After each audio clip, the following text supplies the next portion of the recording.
이렇게 아름다운 찬양을 올릴 수 있도록 해주신 하나님, 또 신년 기도에 올 수 있게 해주신 하나님 감사하죠. 우리 하나님께 영광 박수 올려드리겠습니다. 할렐루야. 감사합니다. 고맙습니다.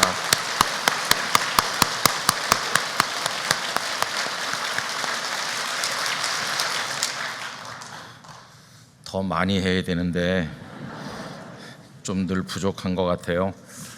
집에 가서 좀 더 하고 주무시게.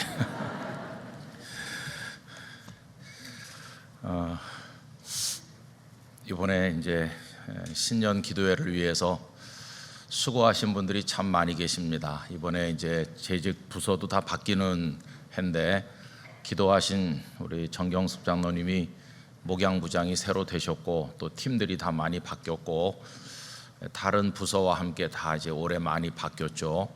또 목사님들 교구도 다 바뀌고 올해 변화가 많이 있어서 출발하는데, 우리 목양부에서 수고 많이 하셨습니다. 또 주차 안내해 주시는 분들, 또 이번에는 식사를 다 그저 교회에서 함께 드시도록 이렇게 준비를 하다 보니까 식당도 아마 굉장히 좀 더 많이 분주했을 것 같고, 또 시간마다 우리 전도사님들 찬양 인도해 주셔서 감사하고, 또 우리 예배 중에 찬양하신 오전에도 또 여기 지금 이렇게 우리 배단위 찬양대 또 찬양해 주시고, 어제는 시온 찬양대 찬양해 주시고, 권사회 여전도회 다들 수고를 많이 하셨어요. 그렇게 해서 이렇게 신년 기도회가 마치게 됩니다. 그래서 애쓰신 분들이 참 많으신데 다 수고하셨어요. 그런 마음으로 우리 격려하는 박수를 한번 하겠습니다. 감사합니다.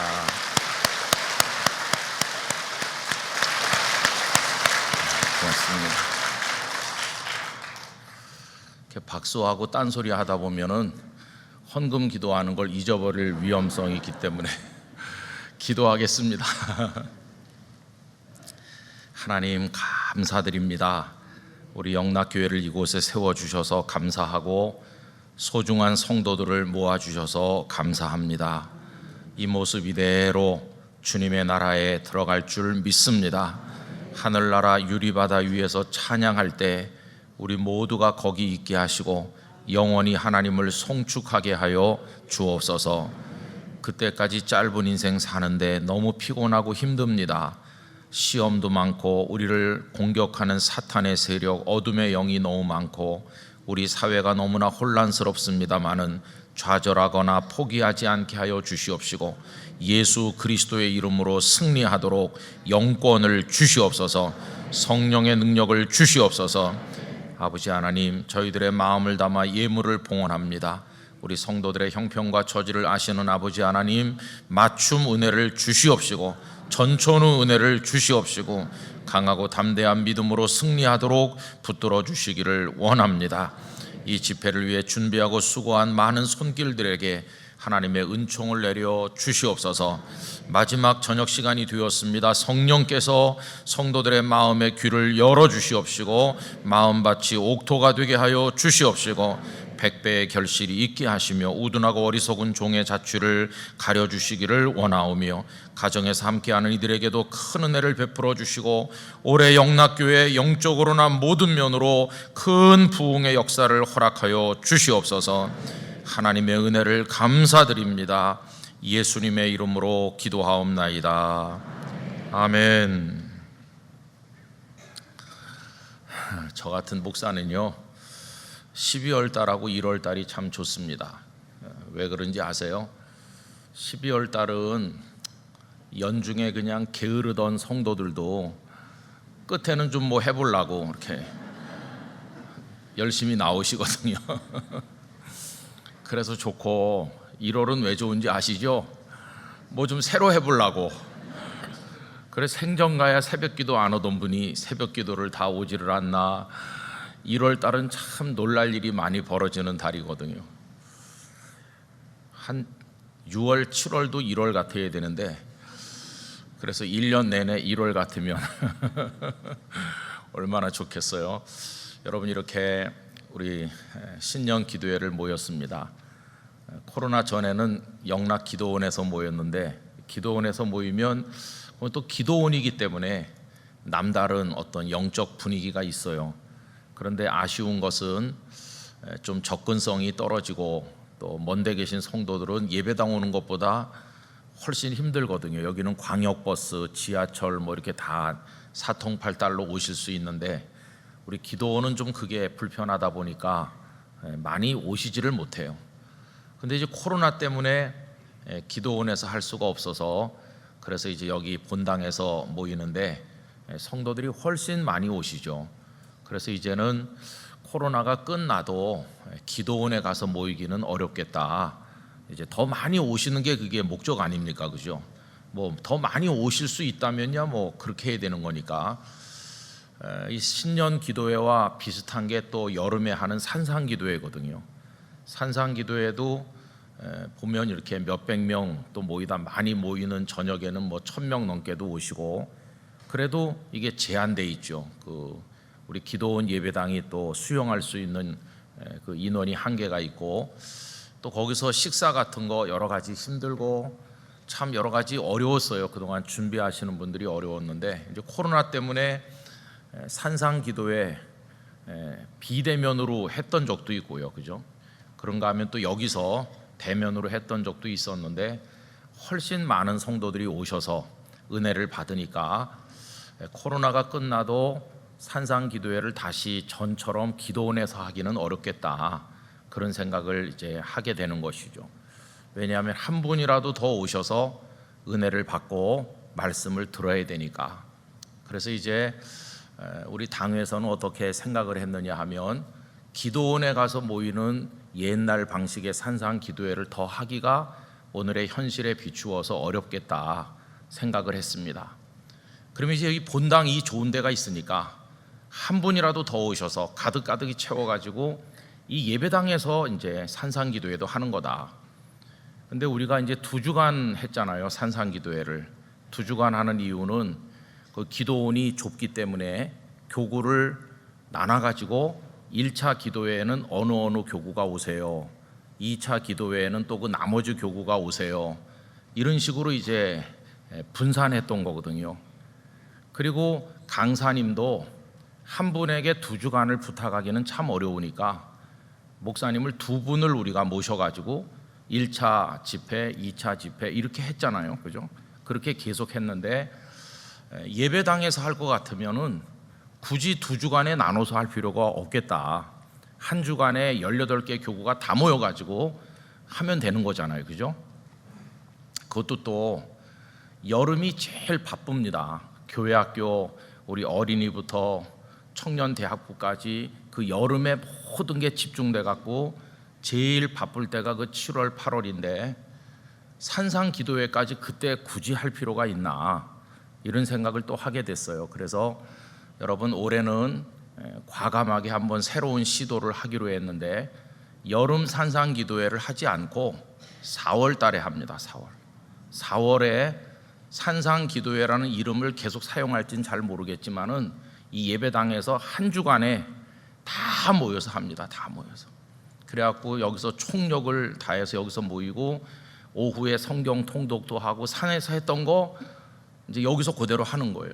그 대신 이제 그렇게 좀 달라지게 해서 강사님도 지금 교섭을 이렇게 다 이렇게 하고 있고 그래서 여러분 달라지는 게 많이 있어요.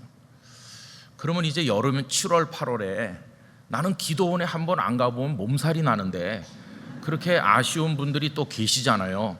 그래서 이제 그때는 어떻게 하냐면 한 달 동안 금요 기도회를 거기서 합니다. 여기서 안 하고 금요 기도회를 전부 기도원으로 가는 거예요. 기도원으로 가서 하고 아직 뭐 다 정하진 않았지만은 이제 거기서 주 집회를 거기서 하고 거기까지 못 올 분을 위해서 여기서 동시 중계를 하던지 그래서 이제 그때 기도원에도 갈 거예요. 그러니까 기도원 없이는 나는 못 살아. 그런 분들은 그때를 기다리고 계시다가 저랑 같이 금요일 날 저녁마다 영락 기도원에 가시면 되는 거예요. 무슨 말씀인지 아시겠죠?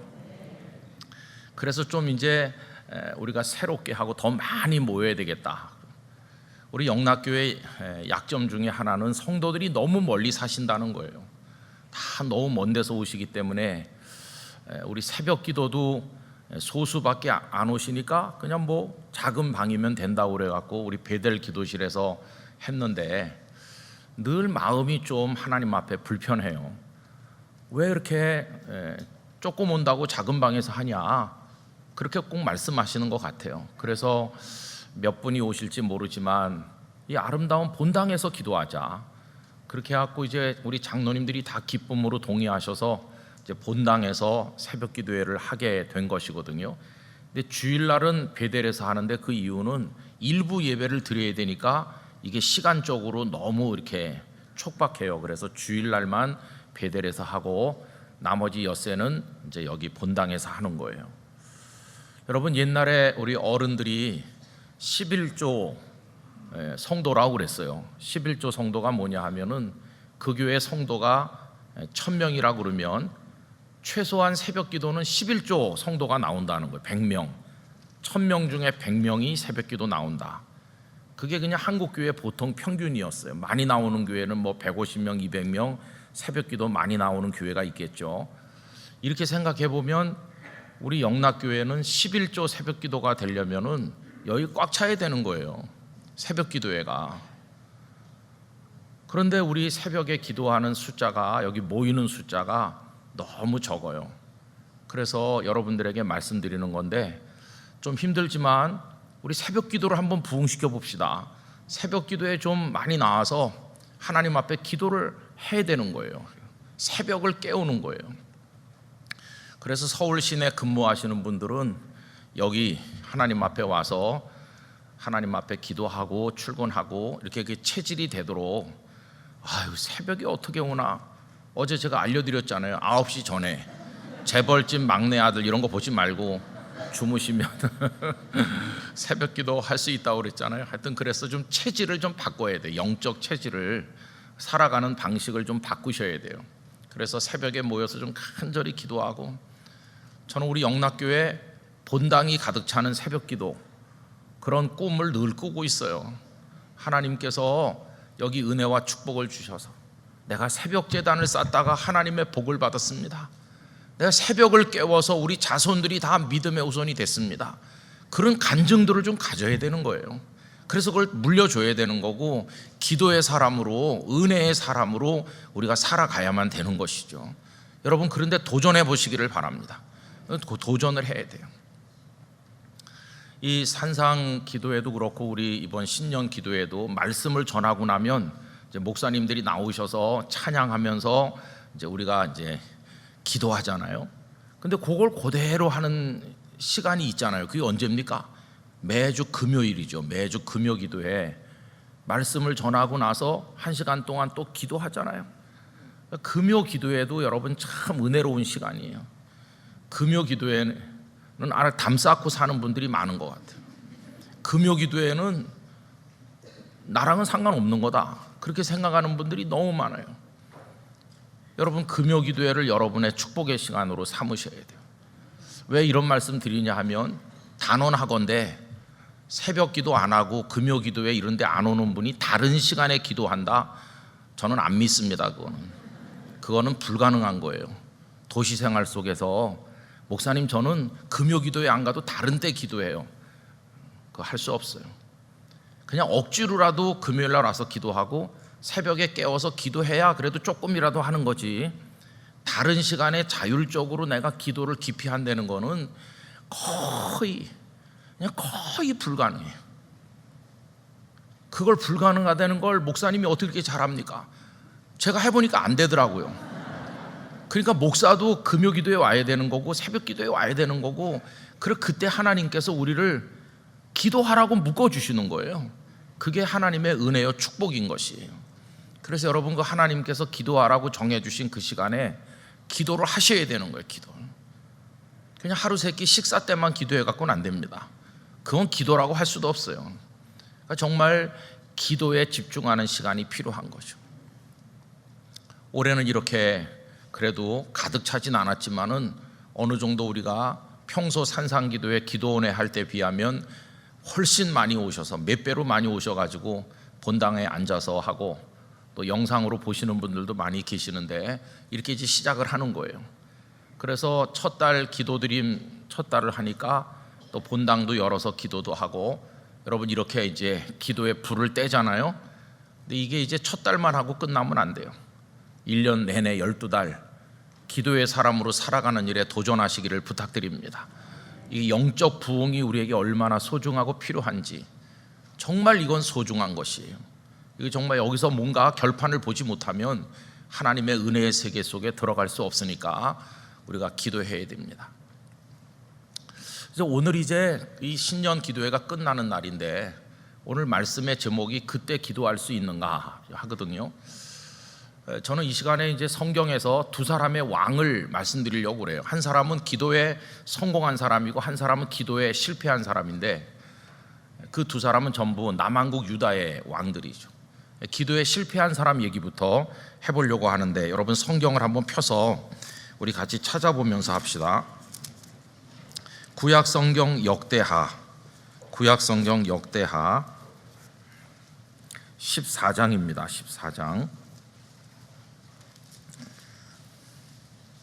구약성경 역대하 14장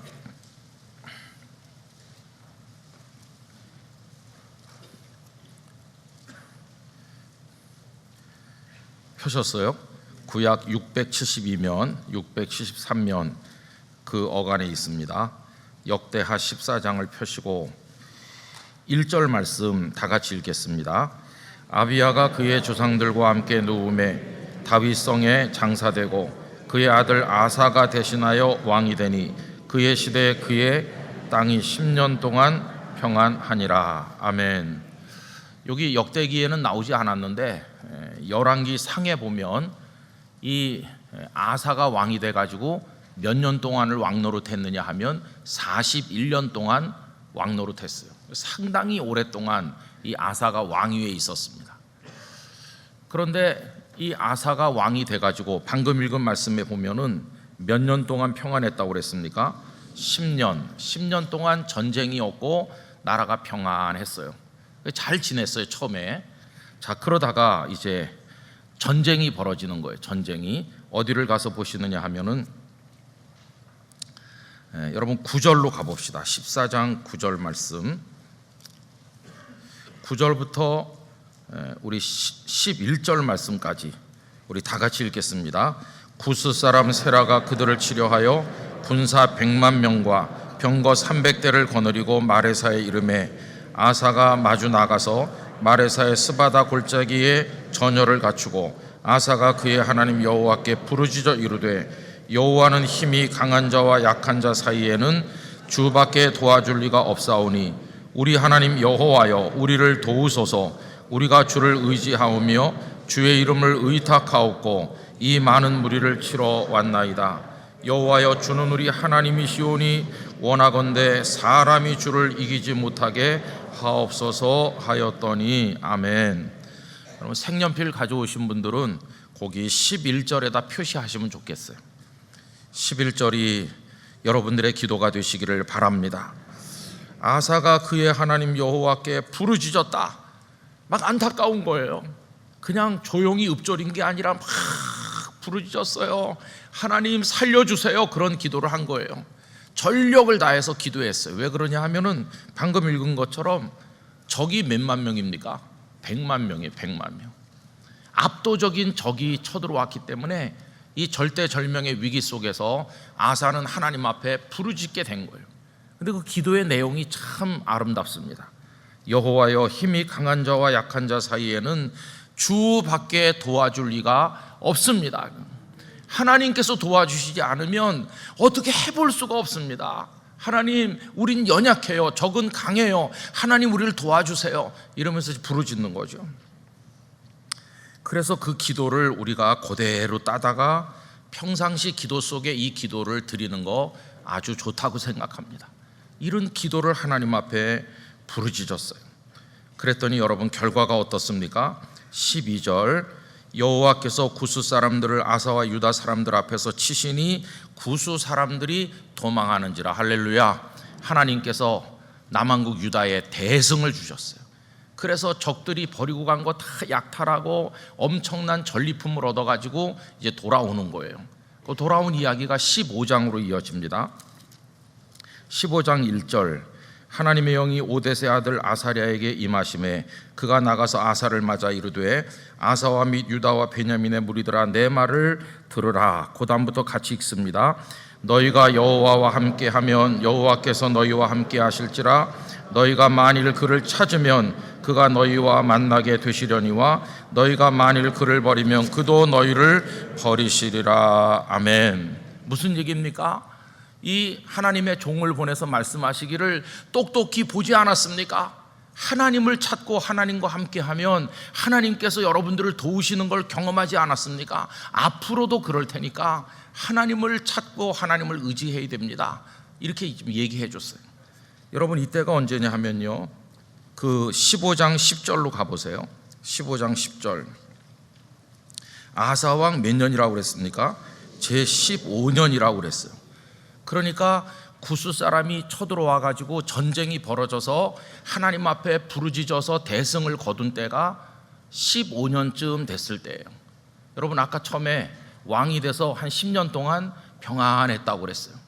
10년 동안은 전쟁도 없고 평안하다가 이제 변방이 시끄러워지기 시작하고 긴장을 하고 아마 군비를 확충하고 늘 좀 불안한 세월을 살다가 드디어 적이 쳐들어왔겠죠. 그래서 대승을 거둔 때가 15년쯤 됐을 때예요. 자, 그 다음부터 이제 쭉 이야기가 이어지는데 이제 어디로 넘어가느냐 하면 여러분 16장으로 가겠습니다. 16장 가기 전에 우리 15장 15절을 한 절만 더 읽읍시다. 다 같이요. 온 유다가 이 맹세를 기뻐한지라. 무리가 마음을 다하여 맹세하고 뜻을 다하여 여호와를 찾았으므로 여호와께서도 그들을 만나 주시고 그들의 사방에 평안을 주셨더라. 아멘. 평안했어요. 평안해요. 자, 이제 16장 1절로 가겠습니다. 아사 왕 이제 몇 년 됐습니까? 제 36년에 이스라엘 왕 바하사가 유다를 치러 올라왔다, 이렇게 돼 있죠. 그러면 아까 그 10년 동안은 평온하다가 15년쯤 됐을 때 큰 전쟁이 벌어졌는데 하나님 앞에 부르짖어서 대승을 거뒀잖아요. 그 다음부터 다시 나라가 또 하나님께서 평온케 하셨잖아요. 그때가 15년쯤 됐을 때인데 지금 16장에 오면 36년 됐으니까 그 어간에 지금 몇 년쯤 지났습니까? 한 20년 지났어요. 한 20년. 그 20년은 어떤 세월이었느냐 하면 평안했어요. 큰 전쟁이 없고 나라가 그냥 너무 좋았어요. 그렇게 20년을 살았어요. 그리고 36년째 되던 해 이번에는 같은 동족인 북왕국 이스라엘이 쳐들어온 것이에요. 자, 그러면 여러분 어떻게 해야 됩니까? 20년쯤 전에 큰 적이 쳐들어왔을 때 어떻게 승리했나요? 하나님 앞에 부르짖어서 하나님을 의지해서 승리했잖아요. 그럼 이번에도 그들이 어떤 모습을 보여야 될까요? 하나님을 의지해야죠. 하나님 앞에 기도해야죠. 그런데 어떻게 했나? 기도하지 않았다는 거예요. 2절 말씀, 16장 2절, 아사가 여호와의 전 곡간과 왕궁 곡간과 은금을 내어다가 다메섹에 사는 아람 왕 베나닷에게 보내며 이르되 내 아버지와 당신의 아버지 사이에와 같이 나와 당신 사이에 약조하자. 내가 당신에게 은금을 보내노니 와서 이스라엘 왕 바하사와 세운 약조를 깨뜨려 그가 나를 떠나게 하라 하매. 여러분, 이번에는 기도하지 않았어요. 기도하지 않고 왕궁의 성전에 있는 은금 보화를 다 긁어 모아가지고 이스라엘 저 위쪽에 있는 아람 왕 베나닷에다가 갖다 바치면서 제발 군사를 몰고 와서 북왕국을 좀 쳐주세요. 그래서 우리를 이 위기에서 좀 건져주세요. 그러면서 하나님을 의지하지 아니하고 다른 나라를 의지했어요. 아람이라는 나라를 의지했어요. 여러분, 이 대목이 너무나 안타까운 거예요. 그때 기도할 수 있는가? 이게 오늘 저녁에 말씀 제목인데, 북왕국에 바하사가 쳐들어왔을 그때 아사는 기도할 수 있었던 사람인가? 기도하지 못했어요. 그는 기도 못하는 사람이 되어 있었어요. 너무 급한 나머지 은근 보화를 다 모아가지고 다른 나라에다가 구명을 요청했어요. 여러분, 이게 아사의 실패입니다. 그뿐이 아니에요.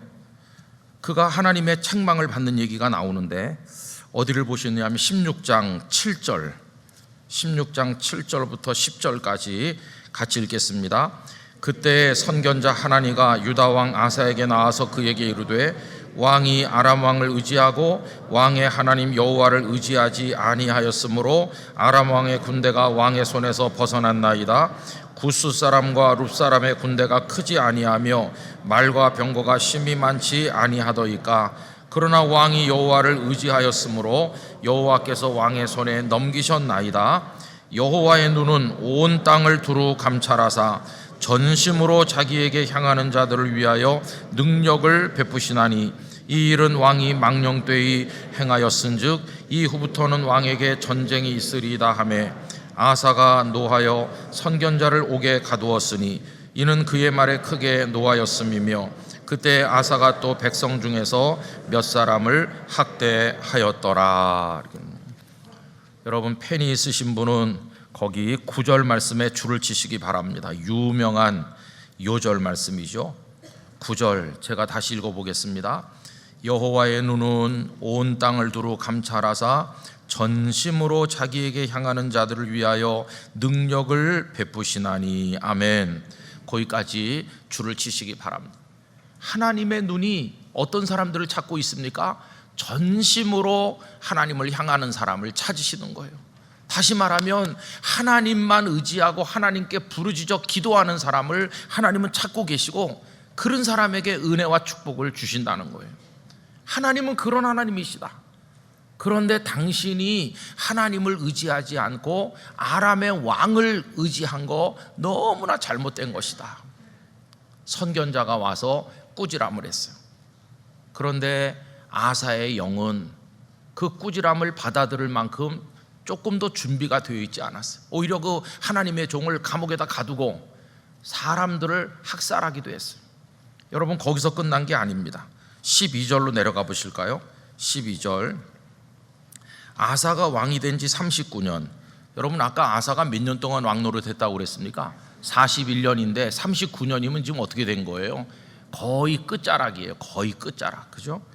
늙었어요. 39년에 그의 발에 병들어 매우 위독했으나, 발이 병들어 위독했는데 병이 있을 때에 그가 여호와께 구하지 아니하고 의원들에게 구하였더라. 여러분, 이게 뭐와 똑같습니까? 북왕국이 쳐들어왔을 때 하나님 앞에 기도하지 아니하고 아람 왕에게 도움을 요청하더니 자기 몸에 병들었을 때도 하나님께 구하지 아니하고 인간의 방법으로 해결하려고 했어요. 제가 아까 아사는 기도에 실패한 사람이라고 그랬죠. 처음엔 그렇지 않았어요. 처음에 10년 괜찮았어요. 평온하고 잘 지냈어요. 그러다가 그 다음에 전쟁이 벌어졌는데 도저히 이길 수 없었어요. 그때 하나님을 의지했어요. 하나님이 도와주셔서 승리를 거두었죠. 그리고 한 20년 태평성대를 누렸어요. 그런데 이게 어떻게 된 일입니까? 태평성대를 누린 어느 날 북왕국이 쳐들어왔는데 36년 될 때 기도하지 못했어요. 기도할 힘이 다 사라져버려 있어요. 선지자가 와서 책망했더니 오히려 감옥에 집어 던졌어요. 그리고 사람이 포악해져서 백성들을 학살했어요. 그리고 자기 몸에 병들었는데 하나님 앞에 기도하지 않았어요. 하나님은 두루 살피셔서 전심으로 당신을 향하는 사람에게 은혜를 주시는 분이건만 하나님 앞에 기도하지 않았어요. 그렇게 몸에 병들어서 1년, 2년 고통받고 괴로워하다가 기도하지 못한 채로 끝자락에 인생이 끝나고 말았어요. 기도하는 사람으로 맞춰야 되는데 기도에 실패한 사람으로 인생이 끝났어요. 이 슬픈 이 이야기를 보여주는 사람이 남한국의 왕 아사입니다. 아사. 참 안타깝죠. 여러분, 제가 언젠가 이 아사 이야기를 목사님들이 모인 곳에서 했어요. 그가 41년 동안 왕 노릇한 게 목사님들의 이야기와 비슷합니다. 목사님들이 한 30살에 목회자가 되잖아요. 한 30살에 안수를 받고 목사가 되면 70살에 은퇴하니까 한 40년 목사로 살잖아요. 목사가 돼가지고 처음에 한 10년 동안은 하나님 앞에 열심히 기도도 하고 하나님 의지해요. 처음에 한 10년 동안은 별일 없이 잘 지내요. 아사도 처음에 10년 동안 평안한 것처럼. 그러다가 이제 15년째 전쟁이 벌어졌잖아요. 그것처럼 이제 목사님들이 한 43, 44, 45되면 담임 목사님이 돼서 나가요. 목사 되고 나서 한 13년, 14년, 15년쯤 되는 거예요. 그때 담임 목사님이 되면 진짜 힘든 영적 전쟁이 벌어지는 거예요. 담임 목사로서 교회를 치고 나가야 되니까, 목회를 해야 되니까 구수 백성들이 쳐들어온 것보다 더 어려운 영적 전쟁을 하는 거예요. 그때 이 처음 담임 목사님 나간 분들이 하나님 앞에 막 기도합니다. 하나님, 저에게 말씀의 권능을 주세요. 제가 이 교회를 잘 섬기게 해주세요. 사탄과의 싸움에서 이기게 해주세요. 제가 유혹에 빠지지 않게 해주세요. 그러면서 그때 목사님들이 마치 기도로 적을 물리치는 아사처럼 열심히 기도하고 목회도 열심히 하고, 그래서 담임 목사님으로 정착하는 거예요. 이렇게 몇 년 지나면 아사에게 20년 동안 평안이 온 것처럼 그 목사님의 목회가 이제 순적하게 풀리는 거예요.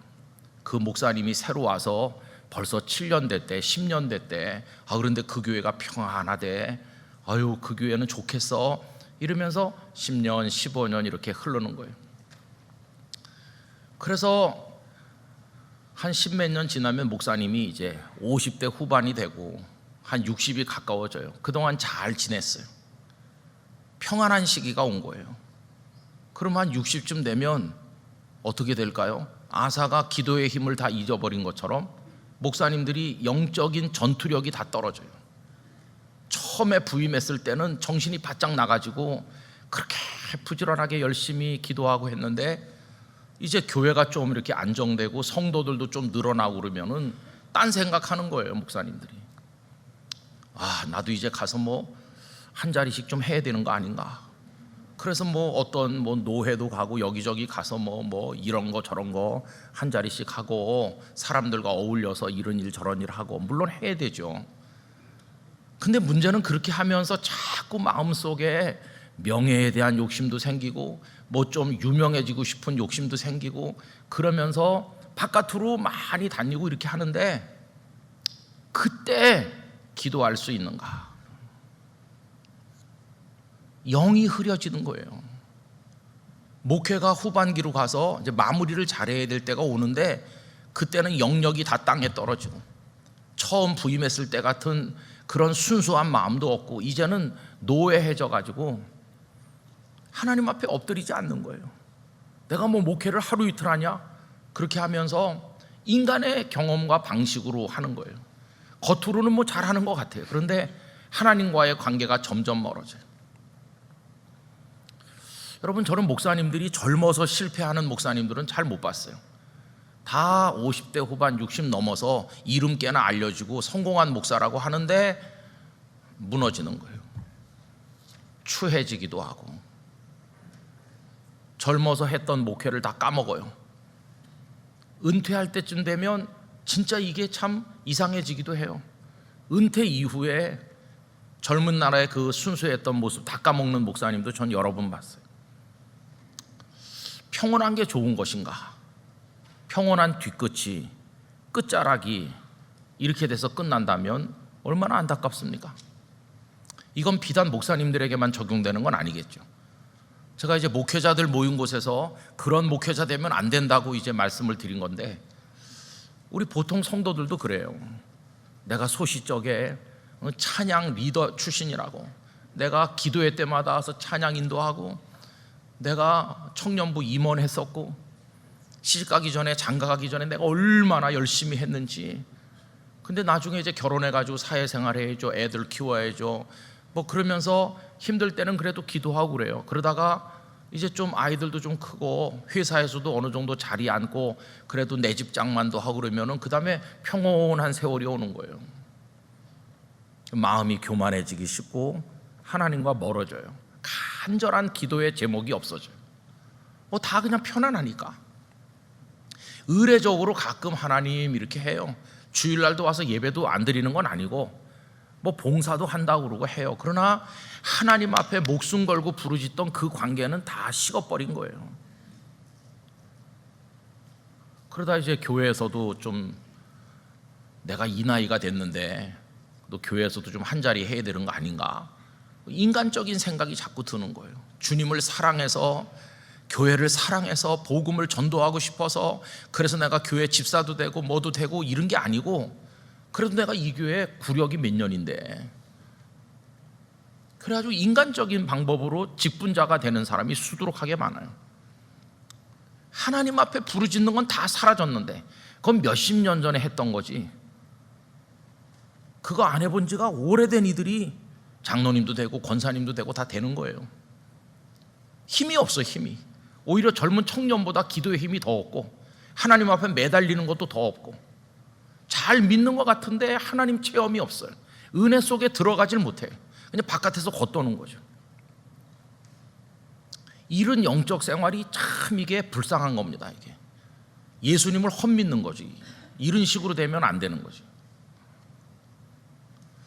아사가 그런 거잖아요. 그래서 제가 이제 목사님들 앞에서 우리 그런 목사 되면 안 된다고, 지금 뭐 평온하다고 이대로 그냥 이렇게 있으면 안 되는 거라고. 자, 이제 그 얘기를 그 정도 해놓고 기도에 성공한 왕 얘기를 이제 해봐야 되겠죠. 기도에 성공한 왕은 누군가? 오늘 본문에 나오는 히스기야입니다. 히스기야. 여러분, 오늘 본문이 열왕기인데 오늘 본문 쪽에 성경을 펴놓고 시작합시다.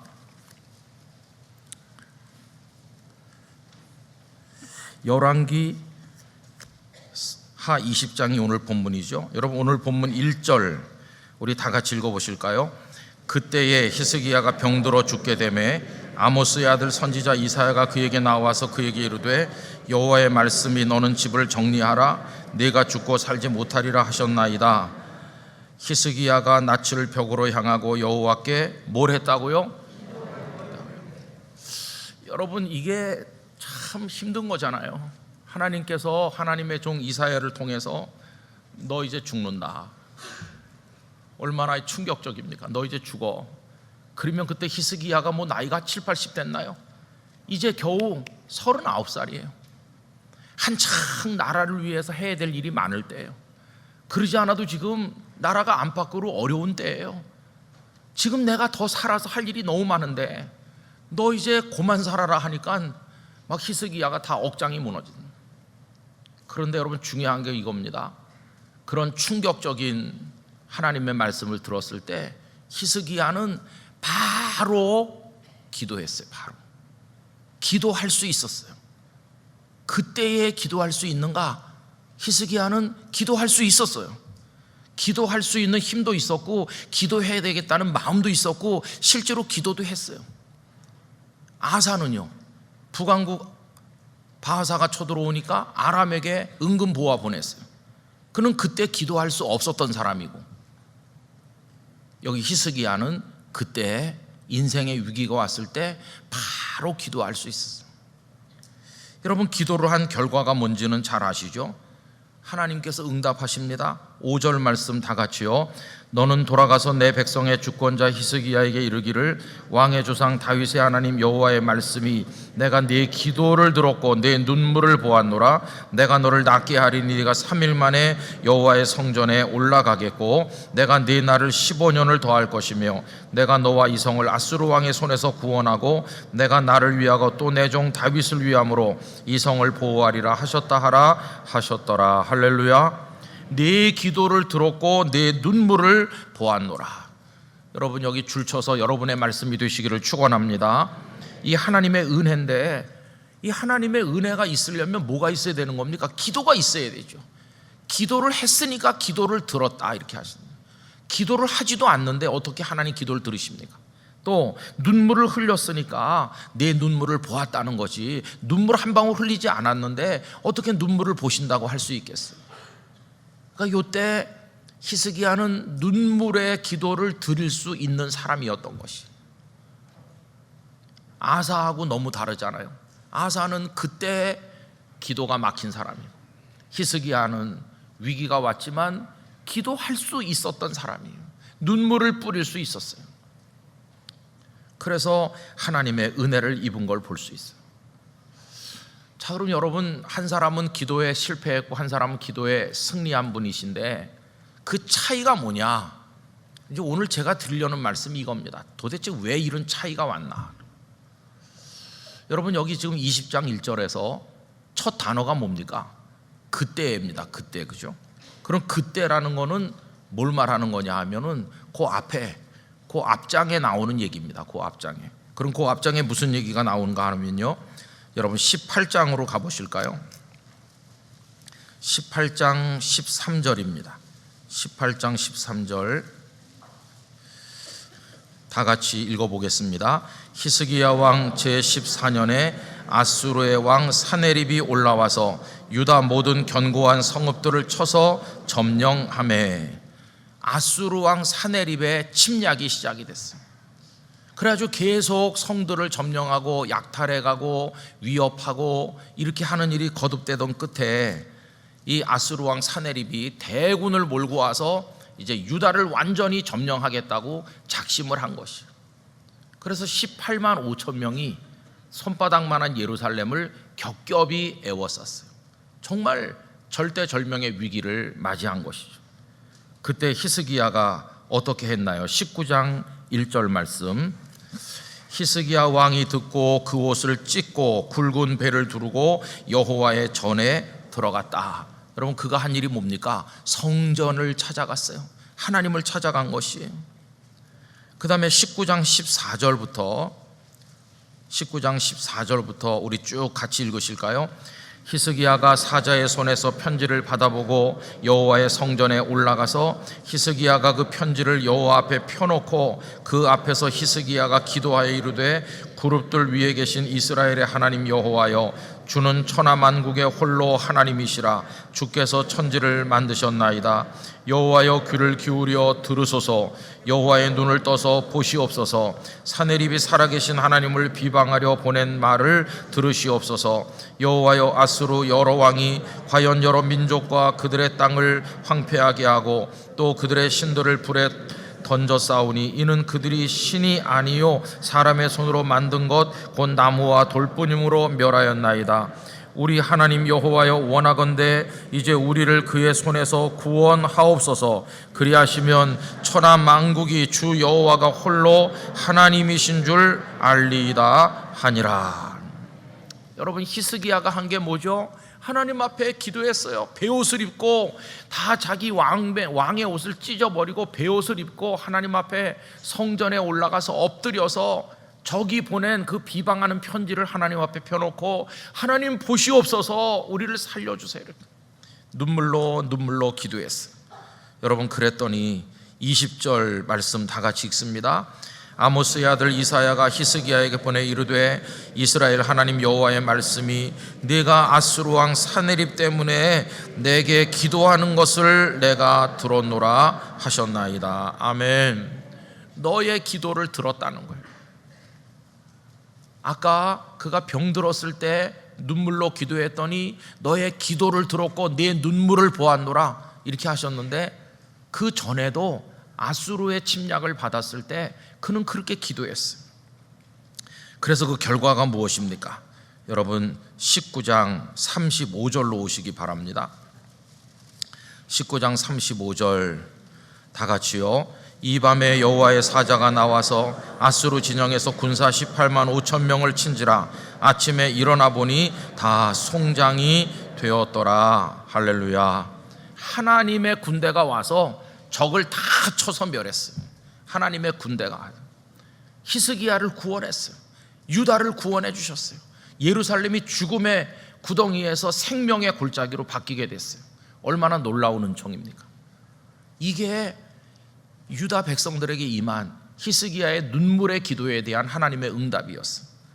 여러분, 우리도 이런 기도를 통해 구원받게 되기를 원합니다. 이 나라와 백성을 위해, 우리 자신을 위해 기도할 일이 얼마나 많습니까? 자, 그런데 그 얘기가 이제 쭉 나왔잖아요. 19장. 그리고 20장으로 넘어간 거예요. 20장으로 넘어가서 무슨 말이 나왔죠? 그때에 이렇게 나오는 거예요. 그럼 아까 그때가 그 앞에 있는 거를 받아주는 건데 그 앞에 지금 뭐가 있었습니까? 기도해서 적을 물리치는, 하나님의 손으로 적을 쳐서 멸망시키고 기적처럼 구원받는 기도의 승리, 기도의 승리가 바로 있었잖아요. 기도의 승리를 거둔 직후가 바로 그때예요. 방금 전에도 기도해서 승리했어요. 그런데 이번에는 문제는 달라요. 너 이제 병들어서 죽을 거다. 문제는 다르지만 해법은 어떻습니까? 똑같은 거예요. 해법은 적이 쳐들어왔을 때도 기도로 승리했고, 이번에 몸에 병들었을 때도 기도로 구원을 얻은 것이. 여러분, 그 19장과 20장 그 사이가요, 차이가 없어요. 적에게 승리하고 곧바로 이어서 하나님께서 너 이제 내게로 와라, 이게 왔어요. 여러분, 그 사이에 시간이 별로 없어요. 바로 이은 거예요. 무슨 얘기냐 하면, 어저께도 나는 기도의 사람이었는데, 기도해서 승리했는데 오늘 또 새로운 문제가 와서 나는 오늘도 기도한다, 그런 식이에요. 기도의 힘이 살아있고 기도를 통해 승리한 경험이 가슴을 뛰게 하고 있는 사람은 새로운 문제가 나타났을 때 곧바로 또 기도를 이어나갈 수 있다, 그런 말이에요. 그런데 아사는 어떻습니까? 아까 아사는 왕이 돼서 15년쯤 됐을 때 하나님 앞에 기도해서 대승을 거두고, 그리고 36년 될 때 북왕국이 쳐들어오기까지 한 20년 동안 나라가 어땠다고요? 평온했다고요. 평온했다는 말을 뒤집어 말하면 그 20년 동안 아사는 기도했을까요? 기도할 일이 없는 거예요. 기도가 다 죽었어요. 그 20년 동안 아사가 우상을 숭배한 것도 아니고, 아사가 하나님의 성전에 제사를 안 드린 것도 아니고, 아사가 하나님을 대적한 것도 아니에요. 그 20년 동안도 그는 하나님 앞에 가서 제사도 드렸을 것이고 하나님을 찾았을 거예요. 그러나 뭐가 없었죠? 간절한 기도가 없이 20년을 지난 거예요. 기도해서 승리했던 일은 까마득한 옛날 일이 돼버렸어요. 나도 소시적인 기도한 적 있지. 언제? 20년쯤 전에. 지금이 그때거든요. 위기의 때, 하나님 앞에 엎드려야 될 때인데 그때 기도할 수 있는가? 기도할 힘이 하나도 없는 거예요. 그래서 은금 보화를 모아서 아람에게 보낸 거예요. 결국 아사의 실패는 하나님의 은혜를 받았고 그게 기도를 통해서 얻은 건데, 영적 공백, 기도하지 않고 보낸 그 시간의 공백이, 그 20년의 공백이 너무 큰 거예요. 만약에 여러분 그 20년 동안 매년 어려움이 있어가지고 그가 매년 하나님 앞에 기도로 살고 언제나 기도 가운데 깨어 있었다면 북왕국이 쳐들어왔을 때도 곧바로 기도했을 거예요. 그런데 오랫동안 기도하지 않으니까 하나님의 성호를 계속 찾는 것처럼 보이긴 했지만 그는 기도에 있어서는 완전히 죽어버린 사람이 된 거예요. 그러다가 결정적인 위기를 만나니 기도할 준비가 하나도 안 돼 있는, 기도하는 법을 까먹었어요. 여러분, 마치 뭐와 같으냐 하면 한때 전쟁을 해가지고 승리를 거둔 어느 나라의 군대가 있다고 합시다. 그런데 그 승리에 도취돼서 한 20년 지나요. 전쟁이 없어. 이제 우리나라는 무기고에다 무기 다 집어넣고 사격 훈련을 도대체 언제 해봤는지, 군인이 없는 건 아니에요. 그런데 전쟁 훈련을 언제 해본 적이 없어요. 오랫동안 그냥 다 무기가 녹슬었어요. 그러다 갑자기 적이 쳐들어와요. 대포를 꺼내 쏘려고 그러니까 이게 발사가 안 되는 거예요. 하도 오랫동안 쏴본 지가 하도 오래돼가지고. 그때 포를 쏠 수 있나? 쏠 수 없는 거죠. 왜? 그동안 쏴보지 않았으니까. 결국 패배하는 거 아니겠어요? 그래서 여러분, 영적 삶에 있어서 우리가 실패자가 되지 않으려면요, 그 영적 공백기가 있으면 안 됩니다. 영적 공백기. 우리가 매일같이 말씀을 읽어야 되고 매일같이 새벽 기도를 와서 기도를 하고 매일같이 왜 하나님 앞에 나가야 되느냐? 나 지금 아무 문제 없는데, 나 지금 잘 살고 있는데, 나 그렇게 뭐 눈물로 기도하지 않아도 괜찮은데, 물론 그럴 수 있죠. 그러나 그 시간에 녹슬고 있는 시간이에요. 녹슬고 있다가 나중에 하나님을 찾아야 될 때가 왔는데 하나님 소리가 안 나오는 거예요. 기도의 힘이 다 없어져 버렸어요. 여러분, 기도가 그냥 5년 10년 안 하고 있다가 갑자기 부르짖는 기도가 되는지 아십니까? 그런 기도는 없어요. 평소에 기도의 삶이 이게 살아 있어야 되는 거지. 그게 체질이 돼 있어야 그때, 결정적인 그때에 내가 주님을 찾을 수 있는 거지. 그렇지 않으면 안 되는 거예요. 아무리 그 사람이 목사라고 할지라도 깨어있지 않으면 갑자기 하나님 앞에 자신을 드리는 기도가 가능한가? 천만에요. 여러분, 기도를 두고 많은 얘기를 해요. 신학적으로 뭐 바른 기도를 해야 된다. 물론 그 내용이 바른 것도 중요하죠. 가끔 찬양이 이게 좀 문제가 있는 찬양도 있어요. 우리가 많이 부르는 찬양 중에 이런 거 있습니다. 하나님의 꿈이 나의 소원이 되고, 그런 거 부르잖아요. 그 가사가 틀린 거예요. 우리는 불가능한 게 많으니까 꿈을 꾸고 비전을 가지지만 하나님은 꿈을 꾸시는 분이 아니에요. 그냥 이루시는 분이지. 바로 꿈이라는 단어는 틀렸어요. 가사가 이거 고쳐야 된다. 부르려면 이렇게 바꿔서 불러야 돼요. 하나님의 뜻이 나의 소원이 되고. 이렇게. 하나님은 꿈이나 꾸고 포기하시는 분이 아니시거든요. 바로 이루시는 분이시죠. 기도도 그래요. 기도도 신학적으로 잘못된, 성경에 안 맞는 기도를 하면 안 되니까 좋은 기도를 드리려면 그 내용이 신앙의 내용과 일치해야 된다. 성경의 가르침에 맞아야 된다. 그래서 우리가 올바른 기도 드리는 거 중요합니다. 또 기왕이면 논리적으로, 더군다나 개인 기도가 아니고 공중 기도를 하는 것 같으면 예배 시간에 성도들이 다 이해할 수 있도록 이게 조리 있는 기도를 해서 성도들이 예배에 도움이 되도록 하는 것도, 그것도 중요한 것이죠. 뭐 이렇게 저렇게 많이 말할 수 있어요. 또 기도는 간절하게 해야 되는 것도 맞고, 또 기도는 믿음으로 해야 되는 것도 맞고, 할 말이 많죠. 그러나 일단 기도는 여러분 많이 하고 볼 일이에요. 많이, 늘 하고 볼 일이에요. 저는 기도의 분량이 채워져야 하나님의 응답의 때가 온다고 믿습니다.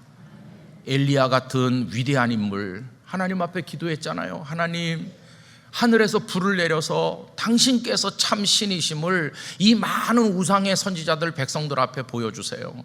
하나님이 참 하나님이시고 내가 하나님의 종이라는 걸 보여주세요. 기도하자마자 하늘의 불이 쫙 임했어요. 그런데 그 다음 기도, 3년 6개월 동안 말라터진 대지에 비가 내리게 해달라는 기도는 한 번에 응답되지 않았어요. 갈멜산 꼭대기에 올라가서 얼굴을 무릎 사이에 묻고 엎드려서 하나님 앞에 간구했어요. 그리고 사환 보고 가서 좀 보고 오라고 그랬는데 하늘에 아무것도 나타나지 않았어요. 여러분, 그때는 어떻게 했습니까? 몇 번까지 했죠? 그렇죠. 2번, 3번, 4번 하다가 7번까지 했을 때 손바닥만한 게 나타났어요. 여러분, 어떤 때는 한 번에 응답되기도 하지만 어떤 때는 분량이 차야 될 때도 있다는 걸 알려주시는 거예요. 기도는 많이 하고 볼 일이에요. 많이. 그러니까 나는 특별히 요새 아쉬운 기도 제목이 없어요. 나는 잘 살고 있어요. 그래도 새벽에도 기도해야 되고 금요일 날도 나와서 기도하고 평상시에도 기도하고 계속 기도에 이게 체질이 되도록 여러분 기도의 사람이 되셔야 되는 것이, 그렇게 하고 있어야 이게 그때가 오면, 결정적인 그때가 왔을 때 내가 포를 쏠 수 있나, 그때 내가 기도를 진짜 드릴 수 있나, 이게 준비가 돼 있어야 되는 거예요. 저는요, 목사로 살면서 부러운 분들 많이 있죠. 뭐 목회를 잘하는 목사님도 부럽고, 뭐 설교를 잘하는 목사님도 부럽고, 부러워한 분들 많아요. 공부를 많이 하신 분도 부러워했고, 부러워한 분들이 많아요. 그런데 정말 이 나이가 되도록 부러운 거는 기도의 사람들이 부러워요. 영적 대가들, 깊은 기도, 많은 기도 속에서 차원이 다른 영의 세계를 경험하고 하나님과 교통하는 영적 거성들이 정말 부러워요. 사도 바울은 3층 천을 경험했다고 그랬는데 셋째 하늘, 에스겔은 하늘이 열려서 하나님의 영광의 세계를 봤다고 그러는데 우리는 왜 그런 걸 못할까? 언젠가 말씀드린 적이 있죠. 엘리야가 떠나시고 회리바람으로 승천하시고 그 제자 엘리사가 그 능력의 지팡이를 가지고 북왕국 이스라엘을 섬겨 나갔는데 엘리사가 죽고 나니까 끊어졌어요. 영적 계보가. 북왕국이 더 악해지더니 결국 아수르에게 멸망했잖아요. 엘리야 이후에 엘리사가 있었고 엘리사 다음에 누가 있었어야 되는데 그게 끊어진 거예요. 영적 계보가. 우리 한경직 목사님 같은 분들이 계셨어요. 그러다가 하늘나라에 가시고 그 다음 세대 우리가 다 알만한 훌륭한 목사님들이 많이 계셨는데 그분들 다 지금 하늘나라에 가시고 엘리사 시대가 지금 지나갔구나. 한국교회. 그럼 그 다음 세대는 누구냐? 그 다음 우리 시대 엘리사의 뒤를 잇는 영적 거목이 누가 있나? 잘 안 보이잖아요. 여러분 한국교회가 왜 연약해졌나? 그런 영적 지도자가 눈에 보이지 않는 게, 한 목사님이나 그런 분들은 한국교회를 다 끌어안는 큰 가슴을 가진 분들이고 지도력이 있어요. 지금은 다 그냥 각자가 도생하는 거지 한국교회를 끌어안는 그런 영적 거목이 잘 안 보이잖아요. 그럼 왜 우리는 사모하지 않나? 우리도 하나님의 은혜를 받아서 우리도 그런 하나님의 신령한 세계에 들어가기를 갈망하며 우리도 기도하면 되는데 우리는 그걸 안 하고 있으니까. 우리는 DNA가 달라서 처음부터 못하는 게 아니라 우리는 기도를 안 하고 있으니까. 기도를 안 하는데 어떻게 하나님의 세계를 알겠어요? 그래서 안 되는 겁니다. 그죠? 그래서 기도를 해야 되는 겁니다. 영락교회도 살아있는 교회가 되려면 기도해야 되는 것입니다. 안 하고 되는 방법은 없어요. 100번 노력을 해도 안 하고는 안 돼요. 기도해야 되는 것이에요. 기도. 그래서 이 첫 달을 기도드림의 달로 상징적으로 정한 것입니다. 여러분, 우리가 하나님의 성령의 세계, 하나님과 깊이 교통하는 기도, 하나님의 놀라운 능력, 병든 사람이 일어나고 하나님의 뜻을 우리가 깨닫게 되고 말씀이 다 입체적으로 보이고 하나님이 이 세상을 이겨나갈 수 있도록 주시는 그런 은혜들, 그런 것들을 다 체험할 수 있도록 여러분 사모하시며 기도하시기를 바랍니다. 그렇게 사모하며 기도해야 되는 거죠. 저는 우리 교회에 그런 영적 거성들이 많이 나타나시길 바랍니다. 목사보다 훨씬 더 깊은 하나님의 세계를 아는 성도 좀 많아지기를 정말 원하고 있어요. 그런 분들이 있다고 해서 제가 시기하거나 미워하거나 저 그러지 않습니다. 여러분 은혜 많이 받으시길 바라요. 그래서 어떤 분이 공중 기도를 드리면 그 기도가 성도들의 가슴을 다 울려가지고 눈물이 나고 다 하나님의 영의 임재를 경험하고 그런 신령한 기도, 그리고 예배당 이구석 저구석에서 정말 하나님 앞에 기도하는 소리, 성도들을 위해 중보하는 소리, 병든 자를 위해 기도하는 소리, 받은 은혜를 찬양하는 감사, 이런 게 교회 안에 풍성해져야 되는 거죠. 여러분, 하나님은 돌아가시지 않으셨어요. 지금도 살아계신 하나님이세요. 우리의 기도가 사망해서 그렇지 하나님은 살아계신 하나님이세요. 지금도 전심으로 당신을 찾는 사람들을 지금 찾고 계신 하나님이신 줄로 믿습니다. 그러니까 기도를 해야 되는 것이에요. 여러분, 복음서의 제자들하고 사도행전의 제자들은 전혀 딴 사람같이 다릅니다. 그럼 뭐가 다를까? 물론 그 가운데 결정적 분기점은 예수님이 십자가에 죽으시고 부활하셨다. 그게 이제 분기점이죠. 그리고 승천하시고 그게 이제 복음서, 이제 사도행전의 이제 분기점이잖아요. 근데 그런 거 말고도 제자들 개개인의 모습을 보면 확연히 다른 것 중에 하나가 복음서의 제자는 기도하지 않는다는 거예요. 복음서의 제자들은요, 예수님께서 산에 가서 기도해도 자기들은 따라가서 기도 안 했어요. 또 오병이어 사건 이후에 예수님은 기도하러 산에 가셨는데 자기들은 배 타고 바다로 먼저 나갔다가 풍랑 만나 죽을 뻔했죠. 주님은 기도하고 그들은 기도 안 했어요. 겟세마네 동산 데리고 가셔서 좀 깨어 있으라고 하는데도 깨우고 가도 또 와서 자고, 깨우고 가셔도 또 와서 자고, 주님은 땀방울이 핏방울 될 때까지 기도하는데 제자들은 쿨쿨 자는 거예요. 복음서의 제자는 기도 안 해요. 그런데 사도행전의 제자들은 확 달라졌습니다. 그 결정적인 것 중에 하나가 기도하는 사람으로 변한 것이에요. 기도하는 사람으로. 그래서 하나님의 약속하신 성령을 기다리라고 했을 때 그들이 다락방에 와서 한 게 뭡니까? 오로지 기도에 힘썼다는 거예요. 언제 그들이 그렇게 기도해 봤나요? 근데 이제 기도의 사람으로 변했어요. 거기 120명쯤 되는 사람들이 모여서 밤낮 없이 기도했어요. 복음서에서는 볼 수 없던 놀라운 모습으로 변했어요. 성령님은 어디 임하시는가? 예수님을 따라다닐 때? 아니요. 그들이 부르짖어 기도할 때 성령께서 각 사람에게 능력으로 임하셨어요. 충만하게. 그 기도의 사람으로 변했어요. 야, 놀랐구나. 기도의 사람이 됐구나.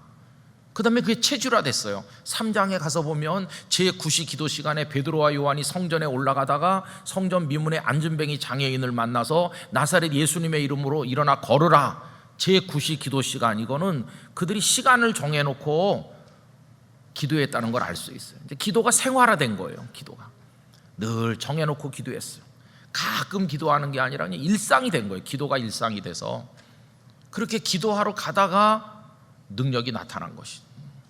그 다음에 4장에 가서 보면 사내들인 공에 끌려가서 위협을 당하고 고통을 받았는데 그분들이 풀려나가지고 성도들이 모인 다락방에 와서 제일 먼저 한 게 뭐냐 하면은 모두가 모여서 기도한 것이, 이 위협을 하감하시고 복음이 전해지게 해주세요. 이렇게 부르짖어 기도했더니 빌기를 다음에 그들이 모인 것이 진동했다고 그랬어요. 다 기도했어요. 그러니까 사도행전의 제자들의 모습하고 복음서의 제자들이 확연하게 다른데 결정적으로 다른 모습은 기도하지 않던 사람들이 기도하는 사람으로 바뀌었다는 것이. 여러분, 기도할 때 하나님 우리를 들어주실 줄로 믿습니다. 저는 우리 영락교회가 기도해야 된다고 믿습니다. 그래서 다 우리 각자 자신을 깨워서 하나님 앞에 몸부림치며 기도할 수 있기를 간절히 원하는 것입니다. 아사처럼 한 20년 이렇게 영적 공백이 있으면 안 돼요. 영적 공백이 없어지게 하려면 어떻게 하면 될까요? 기도 안 하면 안 되도록 하나님이 한 달에 한 번씩 병을 주시면 좋을까요? 그걸 기다리시는 거예요? 그거는 아닌 거죠. 그렇게 해가지고 어쩔 수 없이 기도해가지고 기도를 이어가는 건 슬픈 거죠.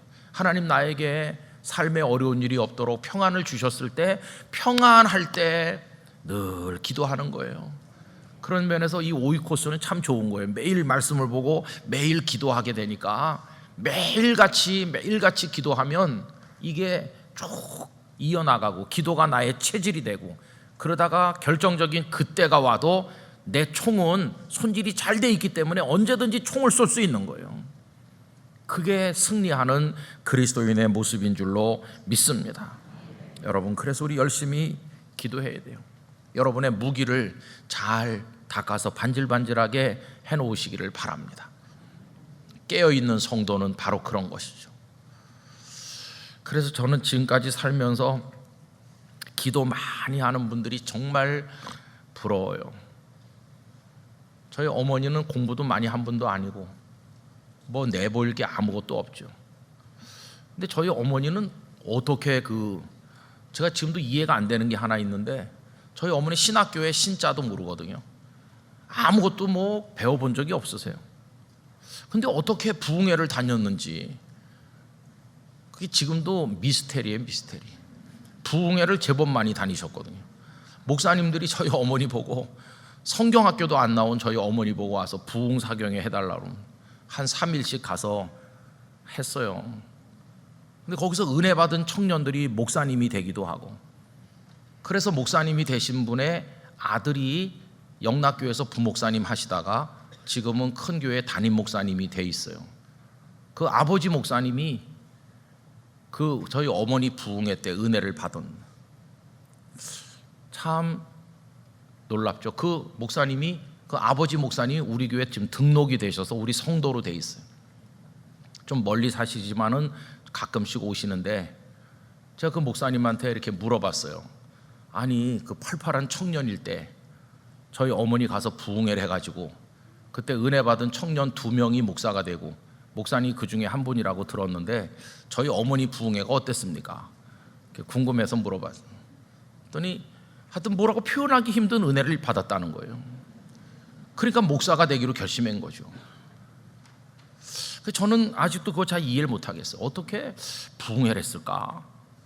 그럼 하루에 3번 새벽, 오전, 저녁 이렇게 그 말씀을 전했을 텐데 도대체 우리 어머니가 뭘 전했는지, 그건 녹음 같은 게 없는 게 천추의 한이에요. 뭐라고 했는지 한번 알고 싶은데 참 놀랍죠. 근데 제가 이제 해답이 있다면 딱 하나 있어요. 기도를 많이 하셨다. 기도를 많이 해서 제가 모르는 뭔가가 있는 거죠. 늘 새벽에 일어나서 기도를 많이 하셨거든요.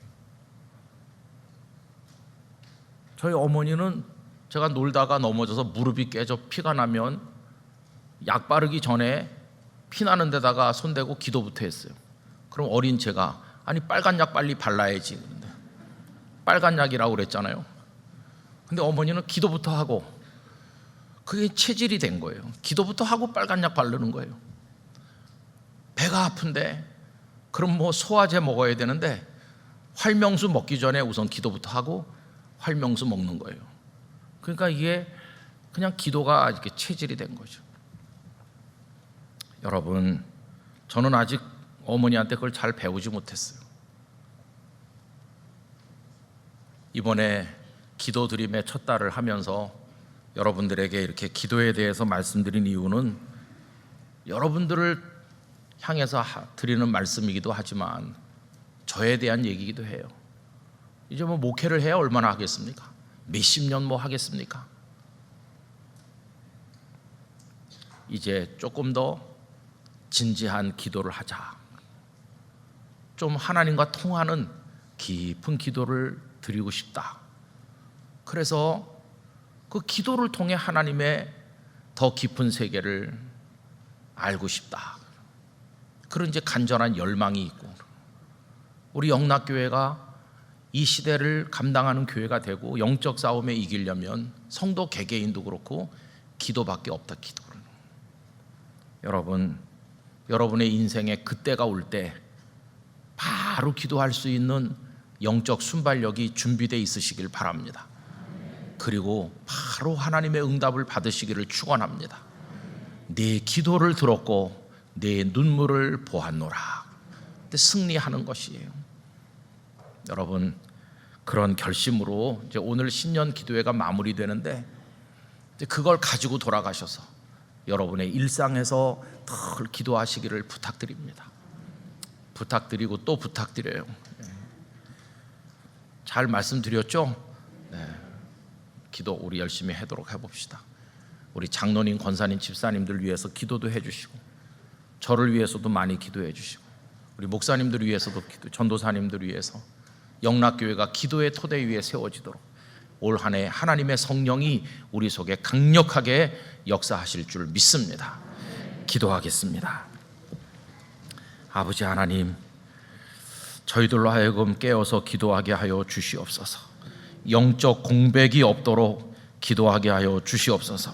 평안하다고 기도를 쉬지 않게 하여 주시옵소서. 그때가 왔을 때 기도할 준비가 되어 있지 않은 슬픈 사람 되지 않게 하여 주시옵소서. 바로 기도할 수 있는 사람 되게 하시고 승리하게 하여 주시옵소서. 기도에 영을 부어 주시옵소서. 예수님의 이름으로 기도하옵나이다. 아멘.